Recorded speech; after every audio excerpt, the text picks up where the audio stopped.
Hi friends, అందరికీ నమస్తే. నేను శ్రీకాంత్.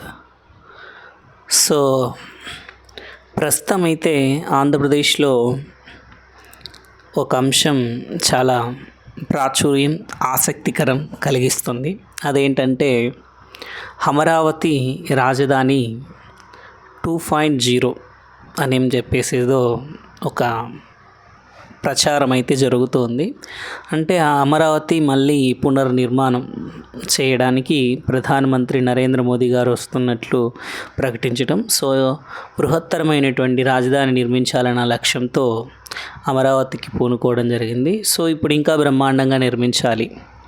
అదేదో చెప్తారు కదా, ఇల్లు ఉండంగానే కాదు దీపం ఉండగానే ఇల్లు చక్కబెట్టుకోవాలని చెప్పేసి. సో ఆ విధంగా ఆంధ్రప్రదేశ్ రాష్ట్ర ముఖ్యమంత్రి నారా చంద్రబాబు నాయుడు గారు అయితే రాజధాని పనులను శరవేగంగా జరిగేట్టుగా చూస్తూ ఉన్నట్లు తెలుస్తుంది.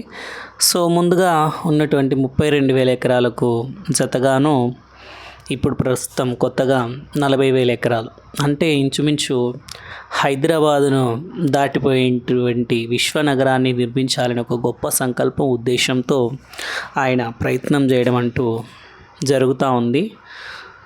సో ఇంకా అమరావతి రాజధాని ఆంధ్రప్రదేశ్కు, ఇంకా అది ఒప్పుకున్నా కూడా అమరావతి రాజధానిగా ఉంటుంది. సో ఇంకా కృష్ణా గోదావరి జిల్లాల అభివృద్ధి చాలా అద్భుతంగా ఉండబోతుంటుంది. ఇంకా మరి రాయలసీమ పరిస్థితి ఏంటి, ఉత్తరాంధ్ర పరిస్థితి ఏంటి అని కూడా చాలామంది అడుగుతూ ఉండొచ్చు. సో ఇవన్నీ పక్కన పెట్టి ఫస్ట్ ఆంధ్రప్రదేశ్కు ఒక రాష్ట్ర రాజధానిని ఏర్పాటు చేసుకోవాలి అని చెప్పేసి కొంతమంది అయితే చెప్తూ ఉన్నారు. సో ఆ కొంతమందికి కూడా తెలిసినటువంటి అంశమే కదా ఇది. హైదరాబాద్ విషయంలో ఇలాగే జరిగింది. సో చెన్నై లాంటి మహానగరాన్ని నిర్మించడంలో కూడా ఇటువంటి జరిగింది. సో అందరూ కలిసి నిర్మించడం, తర్వాత రాష్ట్ర విభజన జరగడం, రాజధాని అన్నది ఒక ప్రాంతం నుంచి ఇంకొక ప్రాంతానికి తరలి వెళ్ళిపోవడం. ఆంధ్రప్రదేశ్ రాష్ట్ర చరిత్రలో చూసుకుంటే ఆంధ్రప్రదేశ్కి ఏమన్నా రాజధాని శాపం ఉందా అన్నదనేది చాలా స్పష్టంగా ఆలోచనలోకి దింపుతూ ఉంటుంది. ఎందుకంటే మనం హిస్టరీ చూసుకున్నా కూడా అట్లే ఉంటుంది.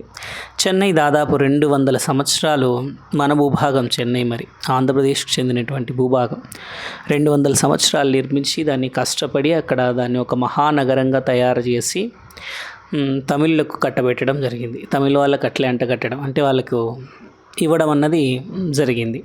సో ఇంకా సేమ్ హైదరాబాద్ అట్లయిపోయింది. ఇంకా తెలియని విషయం ఏంటంటే చాలామందికి కూడా బెంగళూరు గ్రామాంతరం అనే ఒక బెంగళూరులోనే సగం ఏరియా వచ్చేసి ప్రస్తుతం ఇప్పుడు ఉన్నటువంటి బెంగళూరులో ఉన్నటువంటి బెంగళూరు గ్రామాంతరం, అంటే ఒక బెంగళూరు సైడ్ ఉన్నటువంటి కొంచెం ఏరియా వచ్చేసి ఫస్ట్ ఆంధ్రప్రదేశ్ రాష్ట్రంలోనే భాగంగా ఉండేదంట, అంటే బ్రిటిష్ వాళ్ళ కాలంలో. సో అంతవరకు ఉండింది మరి ఆంధ్రప్రదేశ్ రాష్ట్ర సరిహద్దులు. సో చాలా ఉన్నాయి, దాని గురించి మీకు వీడియో కూడా పెట్టాను చూడండి. సో ఇంకా మనం అమరావతి టాపిక్ అయితే మాట్లాడుకుంటున్నాం కదా. సో ఇంకా అమరావతి గురించి మాట్లాడుకున్నాం. సో అమరావతి ఇంకా అద్భుతంగా జరగాలి, అమరావతి రాజధానిని కోరుకుందాం.